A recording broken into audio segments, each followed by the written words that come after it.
And there are new developments in the death of a Cleveland firefighter. We have new information on the funeral arrangements for veteran firefighter Johnny Tetrick. This on the same day the man accused of hitting Tetrick with his vehicle was in court, charged in connection with his death. Our Lydia Esparra is here with the very latest. Lydia, good evening to you. And good evening, Laura.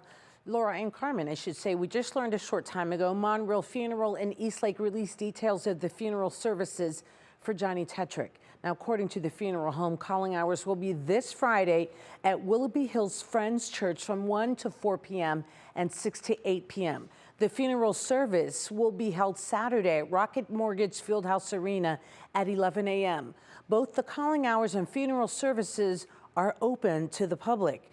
This, as Laura mentioned, the city prepares to bury one of its finest as the man accused of killing him was in court today. It's a tradition no firefighter likes to follow, but they do. The transfer of a fallen comrade, Johnny Tetrick's body, to the funeral home, the coffin, and the back of his fire truck, engine 22. The fire crew was here at I-90 and MLK on Saturday. They were here to help the person in a rollover vehicle. Former fire chief Angelo Cavillo worked with Tetrick early in their careers. They went on the scene to save a life, and with saving that life, he gave up his own. Tetrick was killed by a hit-and-run driver who went through the barricades set up by police. Turn away, fish. Police body cam video shows the moment a driver with front-end damage was arrested.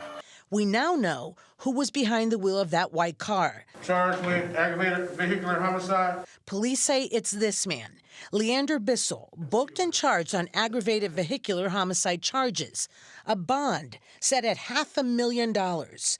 Police believe the suspect may have been drinking, and the prosecutor's office says Bissell has a previous OVI and drove home after the hit and run.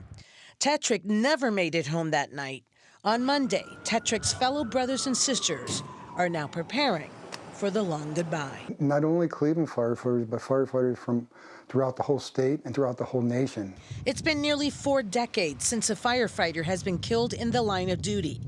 Cavillo says this one will hurt for a long time. At the end of the day, you take somebody's life and there's no redo here. In Cleveland, Lydia Esparra, 3 News.